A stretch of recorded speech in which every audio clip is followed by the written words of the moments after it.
Hello students, welcome to Jim's Orbit. In today's video, we will be solving some of the important MCQs from the chapter Heredity. So let's begin with the first question. So the first question is the F2 phenotype ratio of a monohybrid cross studied by Mendel is.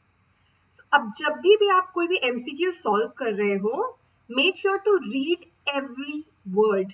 ठीक है, तो यहाँ पे हमसे क्या पूछ रहा है? F2 जनरेशन का phenotype रेशियो किसके लिए? मोनोहाइब्रिड क्रॉस के लिए. तो मोनोहाइब्रिड क्रॉस में मेंडल ने क्या किया था? उसने दो प्योरब्रेड प्लांट लिए थे जिससे उससे सारे प्लांट्स टॉल मिले थे और ये क्या था? ये F1 जनरेशन था और यहाँ पे phenotype रेशियो क्या थी? 1, क्योंकि सारे ही टॉल थे, राइट? अब F2 में उसने क्या किया था? ये जो हमारे प्लांट्स थे F1 जनरेशन के, उनको उसने क्रॉस करवाया था और उसने क्या देखा था कि जो ये F2 जनरेशन में जो ऑफस्प्रिंग्स आए थे वो क्या थे? 3 टॉल थे और एक शॉर्ट था. ठीक है, तो यहाँ पे फिनोटाइप का क्या मतलब होता है कि वो प्लांट्स कैसे थे, तो यानी दिखने में कैसे थे, राइट? फिनोटाइप क्या था? तो 3 क्या थे? टॉल थे और एक शॉर्ट था. तो कितने? 3:1. ठीक है, तो यहाँ पे हमारा सही ऑप्शन कौन सा हो गया? Option C, 3:1. अगर आपसे जीनोटाइप का रेशियो पूछा जाता तब आप बोलते 1:2:1. ठीक है, क्योंकि एक होमोजाइगस डोमिनेंट था, एक होमोजाइगस रिसेसिव था और 2 हेटेरोजाइगस डोमिनेंट थे. ठीक है, okay. Next question. If capital T is for tallness and small t is for dwarfness, what shall be the genotype of a tall pea plant according to Mendelism? तो हमारा question क्या पूछ रहा है हमसे कि अगर हम बोलते हैं कि कैपिटल T हम टॉलनेस के लिए डिपिक्ट कर रहे हैं और स्मॉल t जो है हम डॉर्फनेस के लिए या स्मॉल या शॉर्टनेस के लिए डिनोट कर रहे हैं, तो एक टॉल पी प्लांट का जीनोटाइप क्या हो सकता है?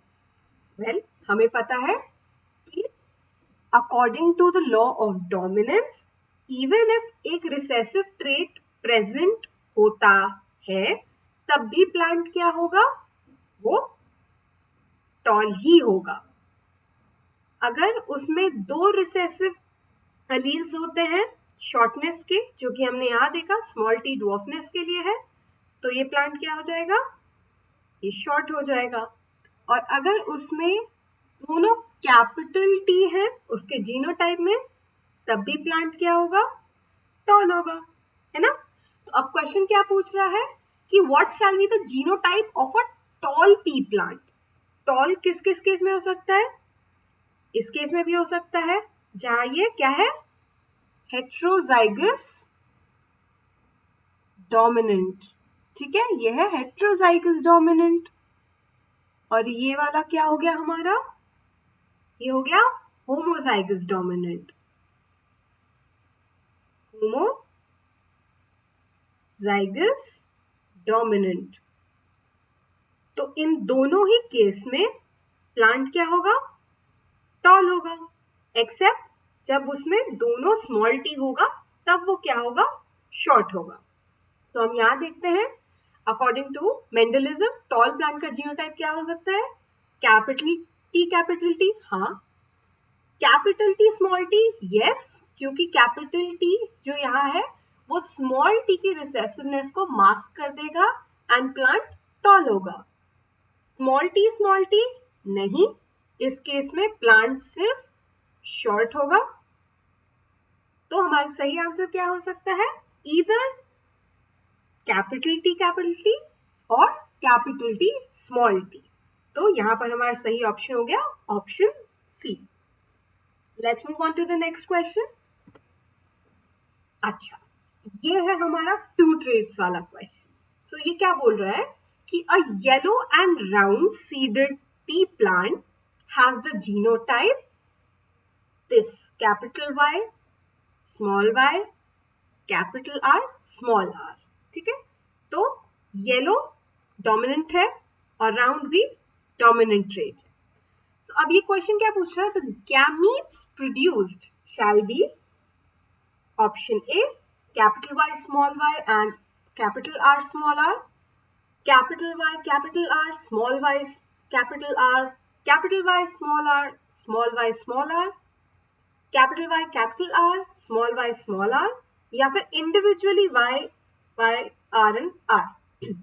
वेल इसमें हम देखते हैं अकॉर्डिंग टू मेंडल्स लॉ जो हमने पढ़ा था, कौन सा, इंडिपेंडेंट असॉर्टमेंट का. यहाँ पर गैमीट्स किस किस कॉम्बिनेशन में बन सकते हैं? अगर इनको मैं अलग करूं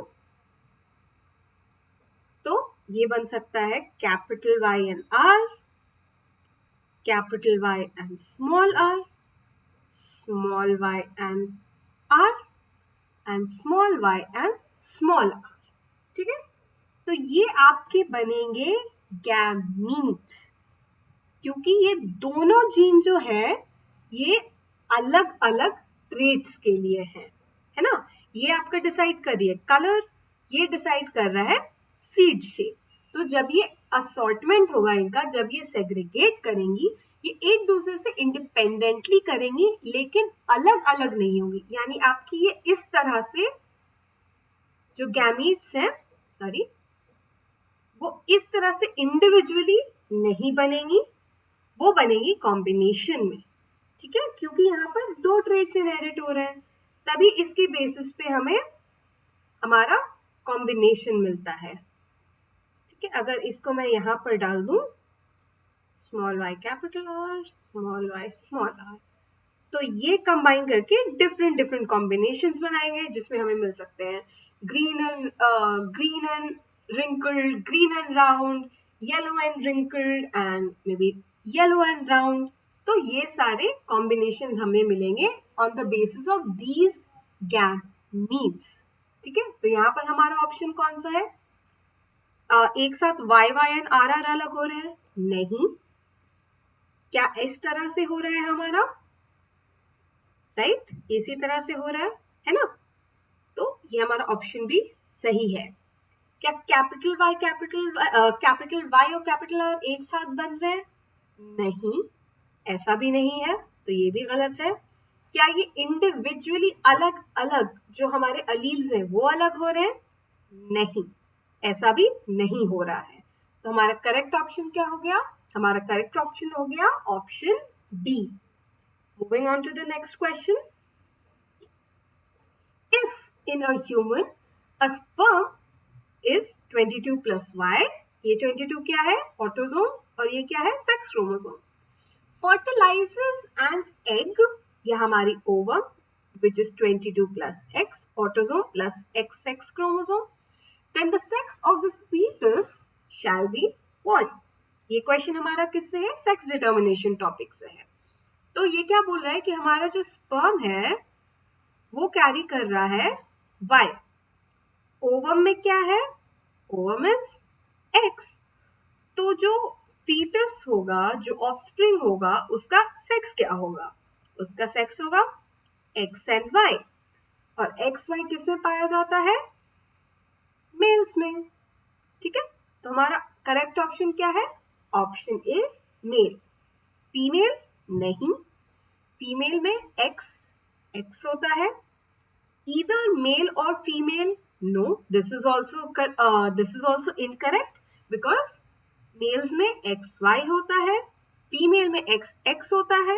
और क्लियरली हमने देख लिया कि ये जो स्पर्म आया है वो Y क्रोमोसोम कैरी कर रहा है. और हमें पता है कि सेक्स डिटर्मिनेशन जो होती है वो किस पे डिपेंड करती है? वो पैटर्नल सेक्स क्रोमोसोम पे डिपेंड करती है. क्योंकि ओवम में क्या होता है, या फीमेल्स के केस में क्या होता है? सिर्फ और सिर्फ X क्रोमोसोम होते हैं, दोनों, है ना. हमने देखा था कि फीमेल्स के केस में दोनों जो सेक्स क्रोमोसोम होते हैं X एंड X होते हैं, लेकिन मेल के केस में क्या होता है?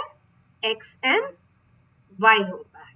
ठीक है, बोथ, ऑब्वियसली दैट्स इनकरेक्ट। तो हमारा करेक्ट ऑप्शन क्या है? Option A, male. Okay, let's move on to the next question.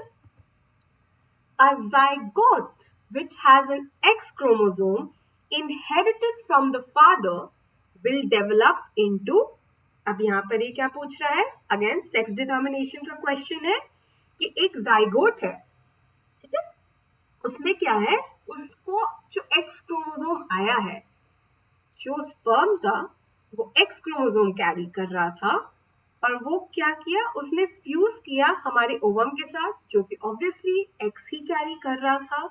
तो उनका जब फ्यूजन हुआ तो ये जाइगोट जो है किस में डेवलप करेगा, मेल में या फीमेल में? वेल, हमने पहले भी देखा कि एक्स और एक्स कॉम्बिनेशन जो है मिलकर क्या बनाता है, X X, which leads to the female sex, right?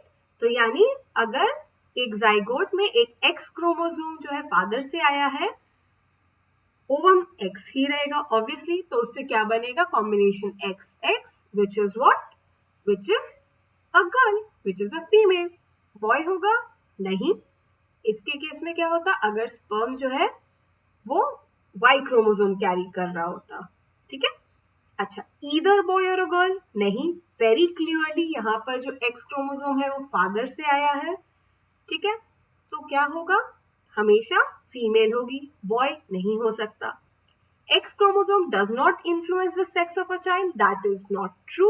हमारे पैटर्नल क्रोमोसोम जो होता है, पैटर्नल सेक्स क्रोमोसोम होता है, वो इन्फ्लुएंस करता है the sex of a child, और पैटर्नल सेक्स क्रोमोसोम जो है वो एक्स हो सकता है या वाई हो सकता है। तो हम ये नहीं बोल सकते कि एक्स क्रोमोसोम का इन्फ्लुएंस ही नहीं है, बिल्कुल है। तो सही आंसर क्या है यहाँ हमारा, अ फीमेल और a girl child. Let's move on.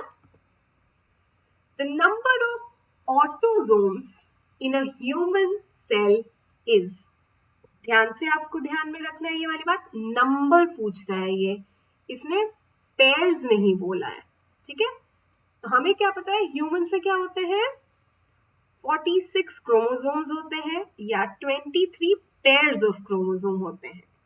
इसमें से जो होते हैं 22 पेयर्स होते हैं ऑटोसोम्स। ऑटोसोम्स हम उन सारे क्रोमोसोम्स को बोलते हैं जो सेक्स क्रोमोसोम नहीं होते हैं। सेक्स क्रोमोसोम हमारे क्या होते हैं, एक्स एंड वाई, है ना। सो ये एक पेयर होता है, one pair of sex chromosome, that is you have 2 chromosomes, ठीक है। And in humans we have 22 pairs of autosomes which is equal to 44 chromosome, 40 to 4 autosomes, ठीक है। और ये 44 autosomes plus 2 sex chromosomes plus 2 sex chromosomes gives us our 46 chromosomes total in human being, which is 22 pair of autosome plus 1 pair of sex chromosome. This is a pair, ठीक है। तो यहाँ पर उसने हमसे pairs पूछा है नहीं, इसने हमसे पूछा नंबर ऑफ ऑटोसोम्स। तो नंबर ऑफ ऑटोसोम्स क्या होंगे, 44, 46 टोटल होते हैं, टोटल नंबर ऑफ क्रोमोसोम्स, ठीक है, total number of chromosomes in human beings, of course बाकी सब में अलग अलग होते हैं। 22 नहीं, 22 पेयर्स होते हैं, ठीक है। अगर यहाँ पे उसने पूछा था the number of autosome pairs या number of pairs of autosomes, तब आप 22 बोलते हैं। 23 नहीं, 23 pairs are the total number of chromosomes, ठीक है। तो number of autosomes in human body क्या हुआ, 44, because 22 pair equals 44 chromosome, 44 autosomes, sorry.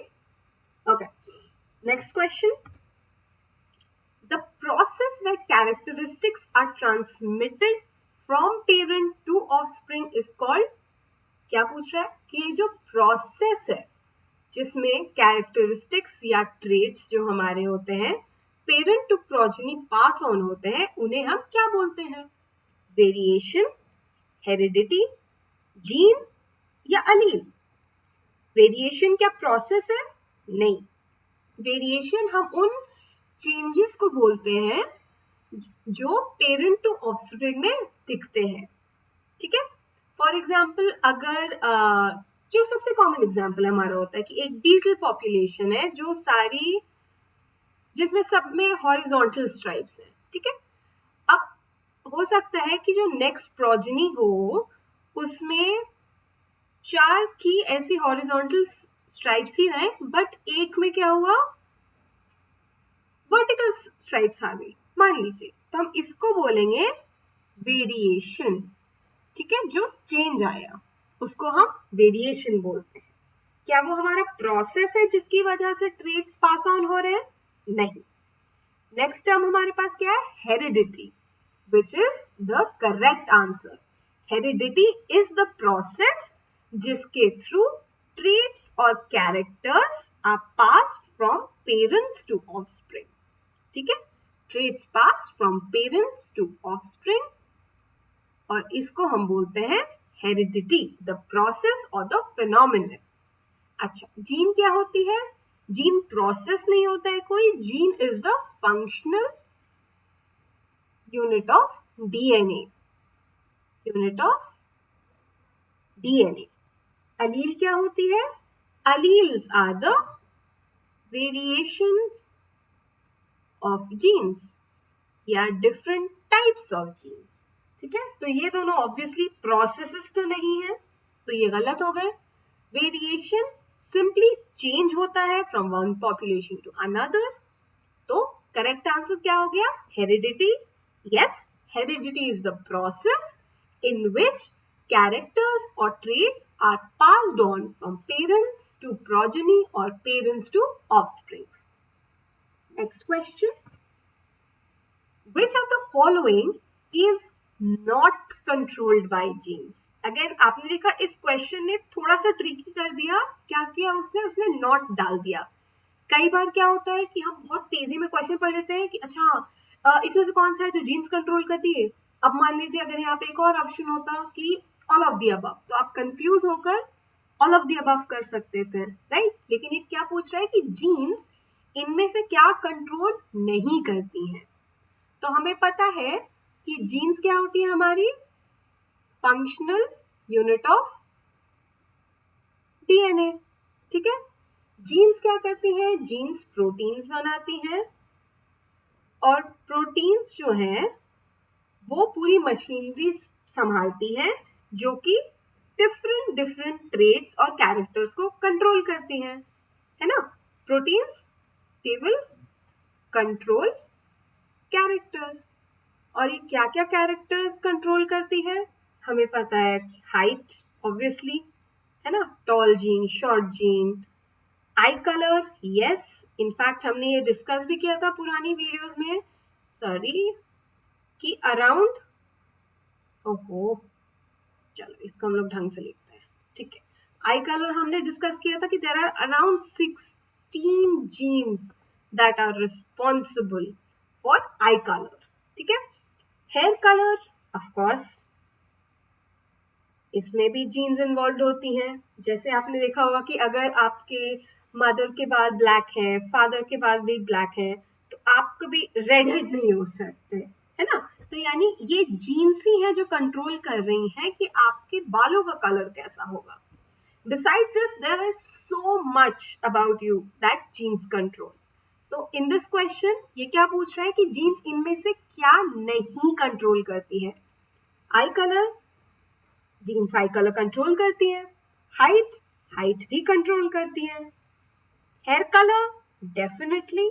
तो यानी ये तीनों ऑप्शन हमारे सही नहीं है। तो करेक्ट ऑप्शन क्या हुआ? नन ऑफ द अबव, क्योंकि ये जो सारे ट्रेट्स या कैरेक्टर्स हैं उन्हें जीन्स कंट्रोल करते हैं। So always read the question completely and properly. बिल्कुल हड़बड़ी में कभी एमसीक्यू सॉल्व नहीं करने। Okay, let's move on that. The number of pairs of sex chromosomes in the zygote of a human being is, again words पे ध्यान दीजिए, number of pairs पूछ रहा है ये, ठीक है, यानी हमें पेयर में बताना है किसका, सेक्स क्रोमोसोम्स का इन द जाइगोट। अच्छा, हमें पता है एक टर्म होता है हमारा गैमीट या सेक्स सेल, जिसकी हम बोलते हैं क्या होते हैं, वो हैप्लॉइड होते हैं, यानी उनमें नंबर ऑफ क्रोमोसोम्स हम बोलते हैं n। गैमीट्स जब कंबाइन करते हैं, जब फ्यूज करते हैं, तो वो बनाते हैं जाइगोट, ठीक है। जाइगोट कब बनेगा, fusion of to gametes, so let's call this maternal gamete and call this paternal gamete। तो जब ये फ्यूज करेंगे तो ये बनाएंगे जाइगोट। सो मदर से आया n और फादर से आया n, तो ये जो जाइगोट बनेगा वो होगा 2n, ठीक है। तो कितने पेयर्स होंगे उसमें सेक्स क्रोमोसोम के, उसमें होंगे एक पेयर, जो कि क्या मतलब हो सकता है, डिपेंडिंग ऑन फादर से क्या आया है, या तो XX कैरी कर सकता है वो, या XY कैरी कर सकता है वो। सो टोटल ये 2 सेक्स क्रोमोसोम कैरी कर सकता है जाइगोट क्रोमोसोम, 2 सेक्स क्रोमोसोम, यानी 1 पेयर, ठीक है। तो यहाँ पर हमारा 1 कहाँ पर है, हमारा है ऑप्शन सी। 2 पेयर मतलब हो जाता 4 क्रोमोसोम, ठीक है। 4 क्रोमोसोम तो नहीं हो सकता, 4 क्रोमोसोम तब होता अगर मान लो हमारा जो गैमीट है उधर भी 2n होता, मदर से आने वाला, फादर से आने वाले गैमीट में भी 2n होता, तब हम बोलते कि अच्छा जाइगोट में 4n हो गया। लेकिन ऐसी कंडीशन आती ही नहीं है, नॉर्मली ऐसी कंडीशन नहीं होती है। गैमीट्स हमेशा हैप्लॉइड सेल्स होते हैं, यानी उनमें half the number of chromosome होते हैं, ठीक है। क्योंकि हमें पता है ना कि जो एग होती है उसमें X क्रोमोसोम होता है, और जो स्पर्म होता है, जो मेल सेक्स सेल होता है, वो या तो Y क्रोमोसोम लाता है या X लाता है, ठीक है। तो ये कॉम्बिनेशन लाइक ऐसे भी नहीं हो सकता n+2n, ना, ये भी नहीं पॉसिबल है। 2+2 ये भी पॉसिबल नहीं है, ठीक है। और 8 वेट तो भाई बिल्कुल ही पॉसिबल नहीं है, ठीक है। तो यहाँ पे करेक्ट आंसर क्या हो गया, 1, क्योंकि हमसे पेयर्स पूछा था। अगर वो बोलते the number of sex chromosomes in the zygote, तब हम 2 बोलते हैं, okay. I hope that is clear. Let's move on to our last question. So, which of the following determines the sex of a child? हमारा question क्या पूछ रहा है हमसे कि एक बच्चे का सेक्स इन चारों ऑप्शन में से किससे डिटरमिन होता है? Length of a mother's pregnancy, length of the time between ovulation and copulation, presence of an X chromosome in the ovum, या presence of a Y chromosome in the sperm. One by one let's have a look. तो ये क्या बोल रहा है, length of the mother's pregnancy. हमें पता है कि प्रेगनेंसी मतलब mostly it lasts for 9 months, है ना, अप्रोक्सीमेटली। क्या इस लेंथ से कोई फर्क पड़ता है? इट्स नॉट लाइक कि अगर 8 मंथ्स में कोई बच्चा पैदा हो गया तो वो मेल होगा या फीमेल होगा, या 7 मंथ्स पे कोई पैदा हुआ तो वो डेफिनेटली फीमेल होगी, ऐसा तो नहीं होता। तो यानी ये ऑप्शन क्या है हमारा, ये इनकरेक्ट है। The length of time between ovulation and copulation, ovulation is when the egg is released, है ना, release of egg, and copulation is intercourse या कोइटस, ठीक है।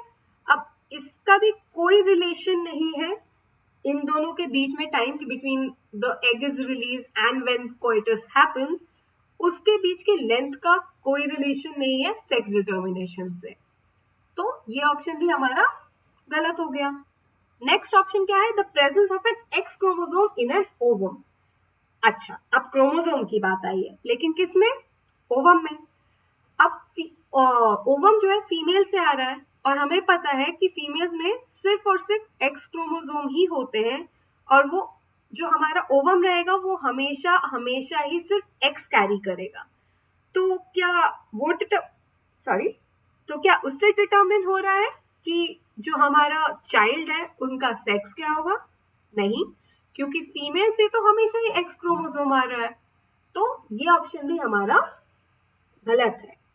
The presence of a Y chromosome in a sperm, yes, ये हमारा सही option है, क्योंकि it is the sex chromosome from the father that determines the sex of a child.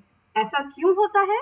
क्योंकि males produce two types of sex chromosome, X and Y. अगर father से X chromosome आता है ओवम के पास, तब ये कंबाइन करके फीमेल चाइल्ड बनाते हैं। लेकिन अगर वाई क्रोमोसोम आता है तो हमें क्या मिलता है? Combination X and Y, which leads to the child being male. ठीक है, तो आपको ये हमेशा याद रखना है कि sex determination of a child is completely determined on the paternal sex chromosome या वो क्रोमोसोम जो फादर से आता है. Okay, so I hope you've understood all of these MCQs.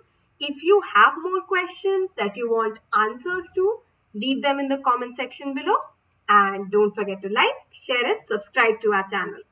Thank you for watching.